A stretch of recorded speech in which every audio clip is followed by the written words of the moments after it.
Some people are born into royalty, others marry into it.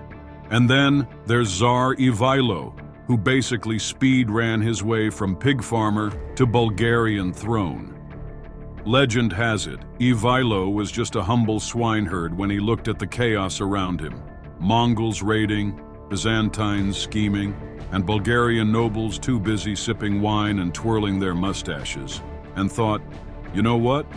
I could do better. And history agreed. Ivailo personally took out the sitting Tsar, married the guy's widow, and crowned himself ruler.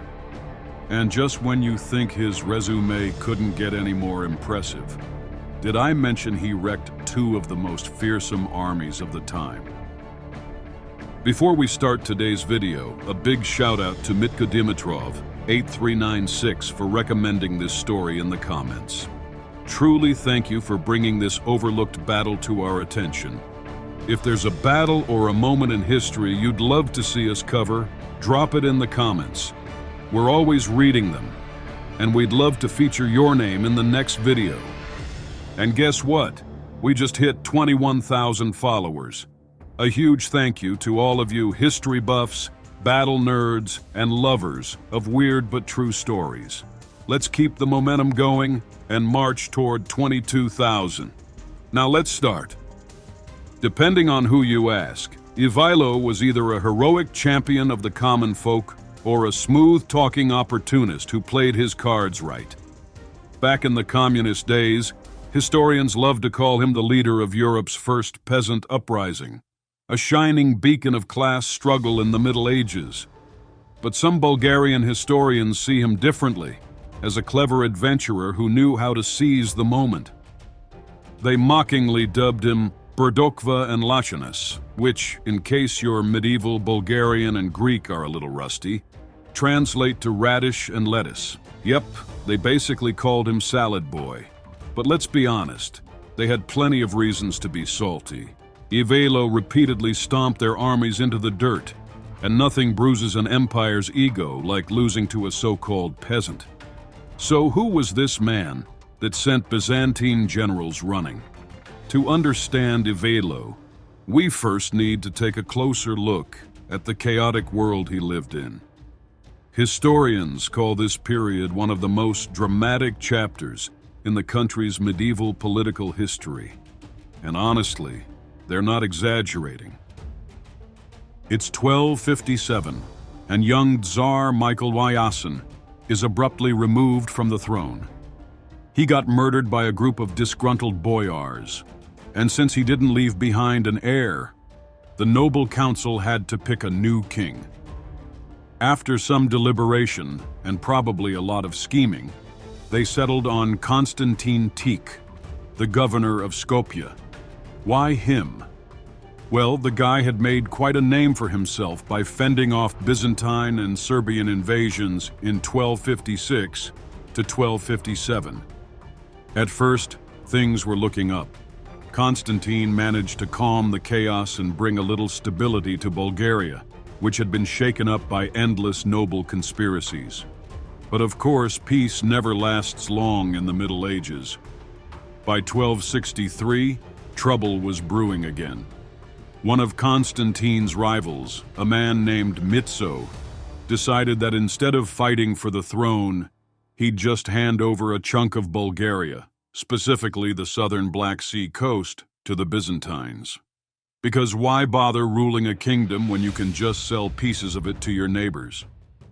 Constantine Tic was not the kind of guy to let Byzantium just waltz off with a chunk of his kingdom. Oh no, he was out for payback. Twice he marched into Byzantine territory, smashed their armies in Thrace, and even made it all the way to the walls of Constantinople. Sounds impressive, right? Well, there was just one tiny problem. His army didn't stick around long enough to finish the job. His forces included a hefty number of Cuman mercenaries, and they were not fans of long campaigns in scorching heat. That summer was brutal. The grass had dried up and their horses were practically on a medieval hunger strike. And if your cavalry is starving, good luck keeping your army together. So both times, Constantine had no choice but to pack up and head back to his capital, Turnovo, leaving the Byzantines breathing a sigh of relief. But the Byzantines knew better than to push their luck, so they decided to settle things the old-fashioned way, by marrying off a princess. Enter Tsarina Maria, daughter of the Byzantine emperor, who sealed the peace with a royal wedding. The deal was simple. Once Maria gave birth to a son, the empire would return the southern Black Sea coast to Bulgaria. Sounds fair, right? Well, Maria did her part, but surprise, surprise, the Byzantines suddenly had amnesia about their side of the bargain. Constantine wasn't about to let that slide. He geared up for yet another march on Constantinople. But this time, the Byzantines had an even craftier solution. Instead of fighting him directly, they simply paid the Mongols to invade Bulgaria. Because why fight your own battles when you can just throw gold at the world's scariest mercenaries and let them do the dirty work? Who were these Mongols, you ask? Well, if you've ever heard the term Mongol Tatars or Golden Horde, that's them. History's equivalent of an unstoppable raid boss. These guys were the most terrifying military force of their time. Coming straight out of what is now Mongolia, they swept across the map like an apocalyptic storm, steamrolling China, India, Volga, Bulgaria, Kievan Rus, Poland, and Hungary, all in a matter of decades. And yes, they even knocked on Bulgaria's door. In 1241, they tried their usual smash-and-grab tactics, but this time, they ran into a serious problem. Tsar Ivan Ascent II, a man who was not about to let a bunch of steppe warriors wreck his kingdom. The details of the battle are a mystery, but what we do know is that Bulgaria handed the Mongols their first recorded defeat in Europe. That's right. Before the Polish Knights, before the Hungarians, Bulgaria was the first to say, "Not today, horsemen." And guess what? The Mongols got the message. For decades, they kept their distance, unwilling to risk another beatdown south of the Danube. Now, in 1270, the Byzantines decided to spice things up. They paid the Mongols to invade Bulgaria again. The Byzantine chroniclers loved to write about how the Mongol Tatars spent a solid 7 years treating Bulgaria like their personal loot box, raiding, pillaging, and burning everything in sight. The Mongols played war like a high-level strategy game. Instead of one big invasion, they split their forces into hundreds of lightning-fast raiding parties, each made up of about 400 to 500 men. That meant Bulgaria wasn't dealing with one invasion. It was dealing with hundreds, happening all at once, in completely different locations. Villages were plundered, livestock was stolen, and entire settlements were torched to the ground. And then came the psychological warfare. You're a Bulgarian farmer, and one day, you look up and see massive clouds of black smoke stretching across the sky. That's not a storm rolling in. That's your neighbor's village going up in flames, and you know you're next. The Mongol invasion wasn't just about flexing muscle. It was geopolitical spring cleaning. The loosely stitched Cuman Confederation, poof, gone. For Bulgaria, this was very bad news. For Bulgaria, this was catastrophic. The Cumans weren't just neighbors with questionable fashion sense. They were allies. Wild, horse-loving, battle-hardened allies who happily lent cavalry when needed. The same Cuman warriors who once stood shoulder to shoulder with the Tsar, throwing themselves into the chaos to help fend off the first Mongol waves and protect the Bulgarian kingdom, were now being trampled under the hooves of the Golden Horde. And what did Tsar Constantine Tik do about it? Well, not much. The man had already burned through his military luck trying and failing to take on the Byzantines, and back home, the noble class was too busy scheming and backstabbing to care about defending the country. So when the Mongols showed up with their signature brand of destruction, Bulgaria was in no shape to put up a proper fight. Instead of risking their precious army in battle, They kept their troops holed up in supply camps, guarding the capital like a dragon sitting on a pile of gold. By the late 13th century, Bulgaria was undergoing a full-blown case of feudal itis. More lords meant more land grabs, and more land grabs meant more serfs. The big shots carved up the country into bite-sized fiefdoms, each one a little pocket empire with its own rules, taxes, and backroom politics. They still technically recognized the emperor in Tarnovo, sure, but only in the way you technically say hi to your boss before doing whatever you want anyway. For centuries, Bulgarian peasants were raised on a steady diet of tradition, obedience, and respect your Tsar sermons, bow to your nobles, pay your dues, smile when the tax collector comes knocking. However, while the nobles were playing their new game and the invaders came destroying, the peasants were being squeezed dry. Villages were torched, crops were stolen, and nobody even lifted a finger. At this point, the people weren't just annoyed. They were furious. The kind of fury that simmered for years and then exploded in 1277. Armed with little more than a pitchfork, a bad attitude, and an army of angry peasants who smelled like fermented cabbage and revolution. These men weren't trained, weren't noble, and sure as hell wasn't polite. Form up. If you can't hold a sword, hold a stick. If you can't hold a stick, shout loudly and try not to die. So what's the plan? Everyone, along with their livestock and grain, packed into their stone fortresses, and let the Mongols enjoy the scenic view of nothing to eat. And as any invading steppe warrior will tell you, an army marches on its stomach. So with no food to steal, the Mongols had no choice but to pack up and head home. Most Bulgarian settlements were already built on steep, hard-to-reach hills. Oh, and they had fortresses. Lots of fortresses. See, Bulgarians had been playing defense against steppe nomads since the 7th century. Avars, Magyars, Pechenegs, Cumans. Basically, if you were a horse-riding, village-burning type, the Bulgarians had probably fought you at some point. The Mongol Tatars prowled around Bulgarian fortresses like a pack of starving wolves, waiting for someone, anyone, to come out and give them a good fight. But the Bulgarians weren't about to play that game. Instead, they did what every horror movie victim should do, but never does. They stayed inside when it was obviously dangerous. Once night fell, under the cover of darkness, small Bulgarian strike teams, 200 to 300 warriors at a time, snuck out of their fortresses. Knowing the terrain like the back of their battle-worn hands, they launched surprise attacks on the unsuspecting Mongol camps, turning their enemies' peaceful slumber into an absolute nightmare. Leading the charge was a shepherd named Ivaylo, a native of northeastern Bulgaria, most likely the area near Provadia.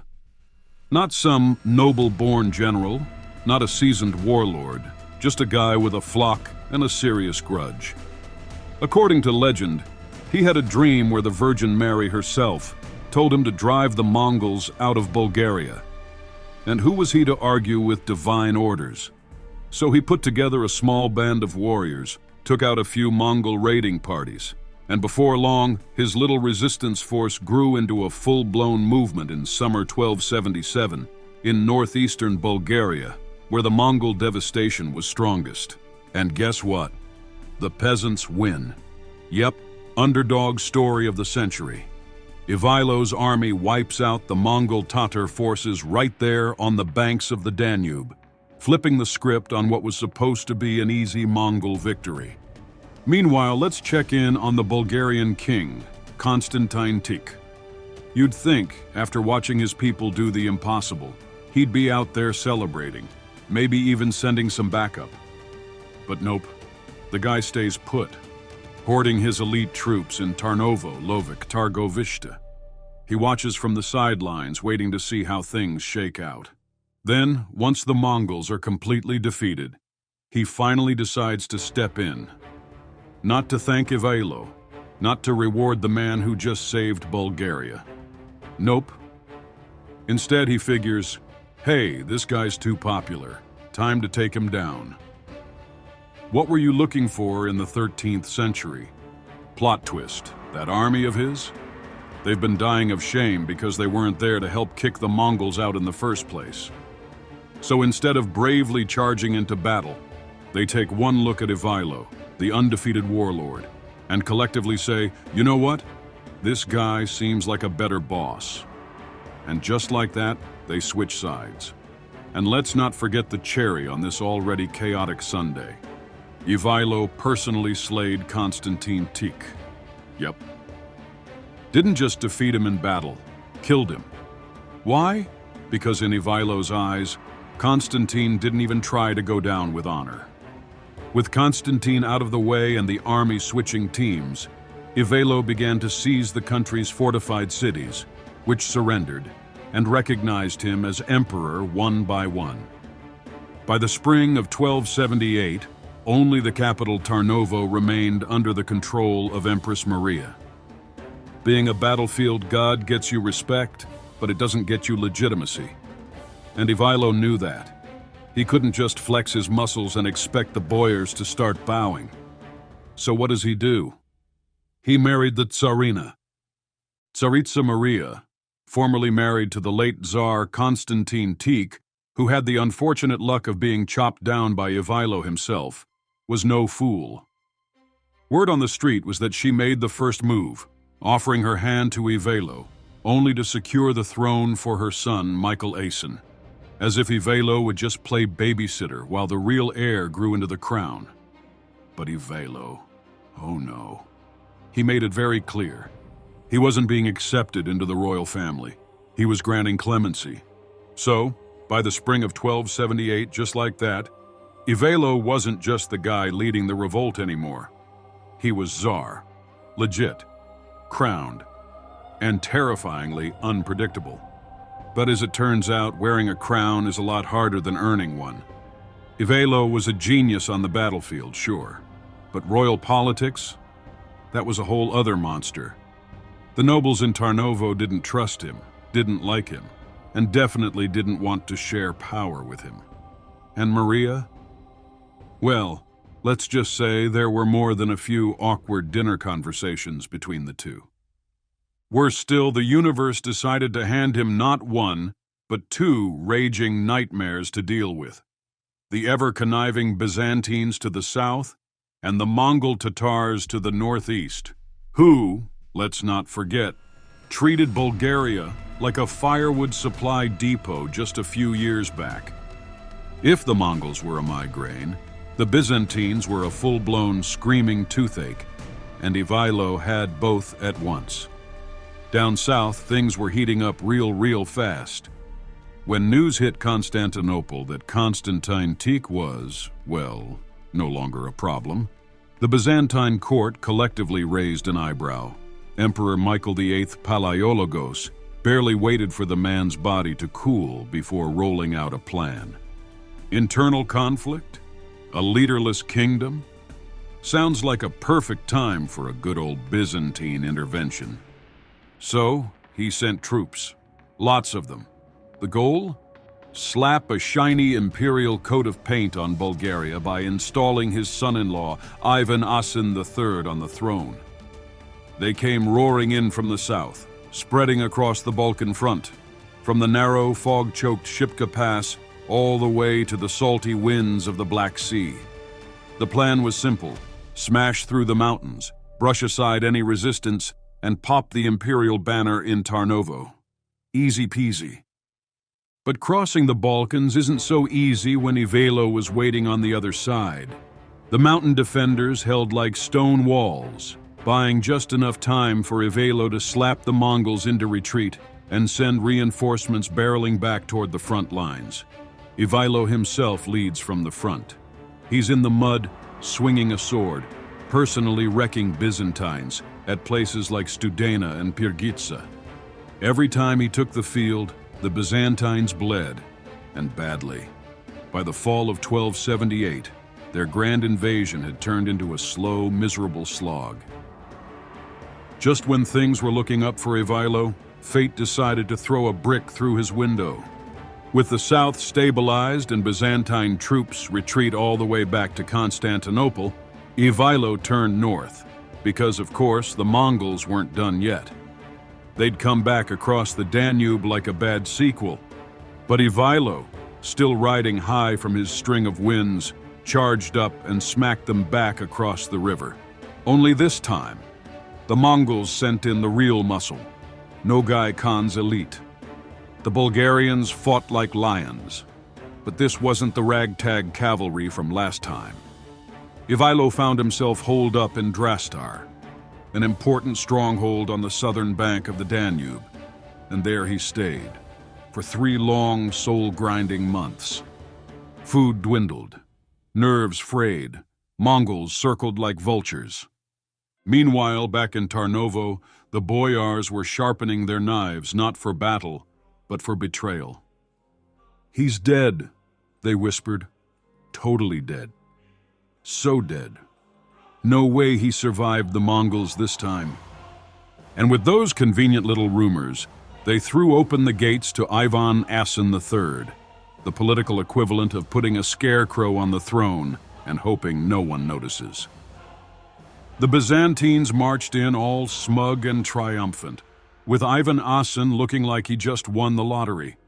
Empress Maria booted out of the capital while pregnant with Ivailo's child. And now the new Tsar had to play politics. Ivan Asen III knew he needed the boyars on his side, so what did he do? He pulled out the royal marriage card, marrying his sister Kira Maria off to George Turter, one of Bulgaria's biggest land-owning power players, a man whose estates in Cherven made him basically a real estate tycoon. The Byzantines had thought this would be easy. March in, prop up their puppet Tsar, and call it a day. But they couldn't just waltz in and take everything. They had to claw their way through, fortress by fortress, bleeding men, horses, and any dignity they had left. And while they were busy grinding their teeth and burning through supply wagons, then came spring, 1279. Word spread like wildfire. He's back. Ivailo had smashed his way through the Mongol blockade at Drastar, and now he was marching fast straight toward besieged Tarnovo. Ivan Asen III and his court of fair-weather friends caught completely flat-footed. But Ivailo didn't go straight for Tarnovo. He'd smelled something else in the wind. Byzantines, lots of them. Emperor Michael VIII Palaiologos, still clinging to the fantasy of a pliable Bulgaria, had sent 10,000 troops under a guy named Murin. Ivailo's response? He lured them into the narrow, twisty Kotlin Pass, near Divina, the kind of place where a big army becomes a big target. July 17th, 1279. The hills echoed with the clash of steel and the shrieks of panicked Byzantines. Outnumbered but ferocious, Ivailo's army cut them down like wheat before harvest. Murin, slain, survivors, captured, and then executed on Ivailo's orders. Michael VIII was now furious, and for some reason, still hopeful. So what does he do? He sends in another army, this time 5,000 men under some poor soul named Uprising. August 15th, 1279. Same mountains, same result. Ivailo personally took down Uprising, swinging his blade with so much fury it made the chronicles say he absolutely lost it and turned into a beast. Meanwhile, back in Tarnovo, things were falling apart. Ivan Asen III, the paper emperor, saw which way the wind was blowing. And rather than wait around to be introduced to Ivailo's sword, he and Irene slipped out of the city like thieves in the night, dragging the Byzantine imperial insignia with them, trophies from a time Bulgaria had humiliated Byzantium at the Battle of Triavna back in 1190. Michael VIII was livid. You lost the throne? Lost the army? And then you stole my family's stuff on the way out?"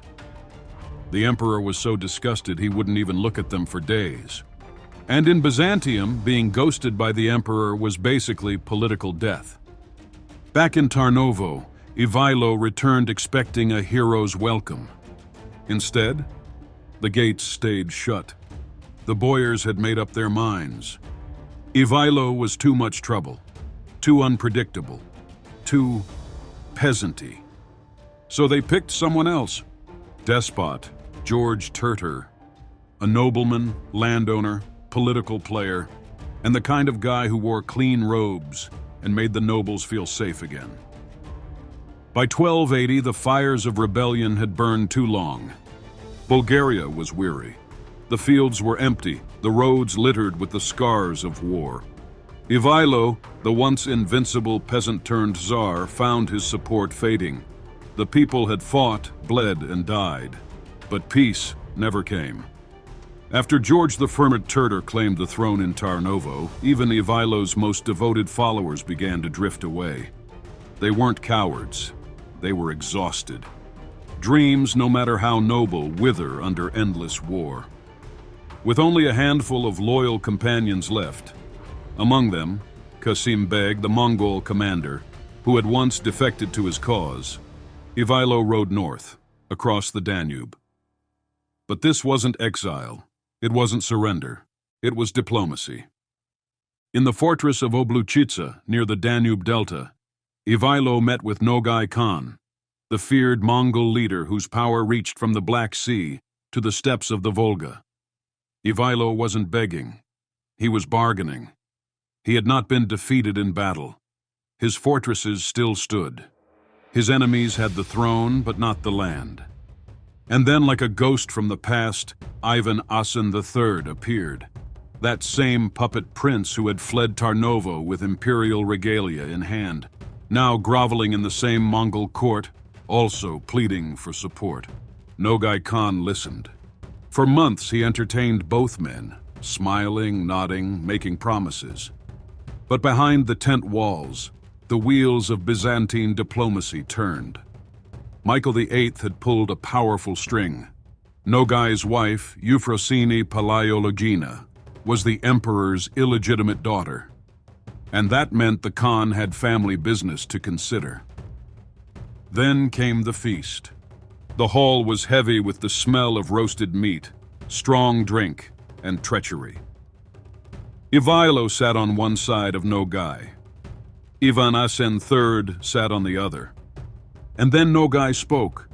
"He is an enemy of my father, the emperor," he said, gesturing to Ivailo, "and does not deserve to live." Before the words had time to settle, Ivailo and Qasim Beg were cut down where they sat. No trial, no warning. Just a blade, a nod, and silence. Ivan Asen III lived not by merit, but by marriage ties and the intervention of Euphrosyne. He slithered back to his estates in Asia Minor and died forgotten in 1303. The next 2 decades in Bulgaria were, without a doubt, the lowest point of the Second Empire, and that's saying something, considering this empire had already been yanked around by Mongols, Byzantines, and backstabbing nobles like it was the village goat at a royal tug-of-war. George I Terter kept the throne, looking more like a placeholder than a powerhouse. By 1282, the Mongols had enough of Bulgaria's rebellious spirit and decided to teach the country a lesson it wouldn't soon forget. They came in like a storm, 40,000 of them, and what they didn't burn, they broke. Golden Horde overlordship was now the reality. Bulgaria wasn't just paying tribute. It was practically writing love letters to the Golden Horde every winter just to avoid more visits. Fast forward to the year 1300, and guess who shows up on the royal radar? Todor Svetoslav, George's own son, and thankfully, a man who actually knew how to govern. Under his rule, Bulgaria finally started crawling out of the muck it had been stuck in since the days of Ivan Asen II. It wasn't all sunshine and victory parades. Far from it. But there was structure, purpose, and just enough backbone to start pushing back against foreign meddling. Ivaylo's legacy spread far beyond the borders of Bulgaria, gaining lasting popularity even years after his death. Though ultimately unsuccessful, his uprising accomplished something no other peasant revolt in medieval Europe ever did. Its leader became a king. While most such rebellions were crushed under noble boots, Ivailo rose from the fields to the throne, a feat both astonishing and unmatched. More than just a man of action, he was a bold reformer, determined to impose a new order for the benefit of the common folk. History remembers him not merely as a rebel, but as a warrior for justice, freedom, and equality. Today, in modern Bulgaria, Ivailo is still honored as a symbol of freedom and social justice, a man who dared to challenge the order of his time, and in doing so, left a mark far greater than any crown could offer. So, who was this guy really? A humble pig herder with a lucky break? Or a master tactician disguised in muddy boots? Let's be honest, no random peasant topples Mongol raiders, humiliates Byzantine emperors, and seizes the Bulgarian throne without knowing something about warfare. Herding livestock doesn't exactly prep you for medieval statecraft. It's the 1980s. A historian named Jordan Andreev is out on a field expedition with his students near modern-day Provadia. They're expecting the usual, some old ruins, maybe a few dusty artifacts, but instead they stumble upon something way juicier: folk songs. They told a completely different story about Ivailo. Flash forward to the 1980s. Jordan Andreev, a Bulgarian historian with more curiosity than patience, is out in the countryside with his students near modern-day Provadia. They're expecting broken pottery and lizards sunbathing on ruins. What they found instead: folk songs. Glorious, gossipy, game-changing folk songs. These ballads didn't just hum a tune, they flipped the whole story. According to the lyrics, which were probably catchier than most pop songs today, Ivailo wasn't some mud-caked shepherd stumbling into a rebellion. Nope. He was the ruler of Ovech, a fortress town with real medieval clout. And not just a local big shot, possibly a Sevastos, one of the top dogs in Bulgarian aristocracy. Another story was Ivailo may have come from the militarized communities of eastern Stara Planina, tough mountain folk living near the strategic passes that once shielded the old capitals, Pliska and Veliki Preslav. These weren't ordinary villagers. They were borderline commandos, born and raised to keep borders safe and empires nervous. It was a region drenched in military tradition, where grandfathers passed down war stories the way others passed down bread recipes. If you grew up there, you didn't just learn how to survive, you learned how to fight smart. And Ivailo didn't rise alone. He had comrades, seasoned fighters with more scars than clean clothes.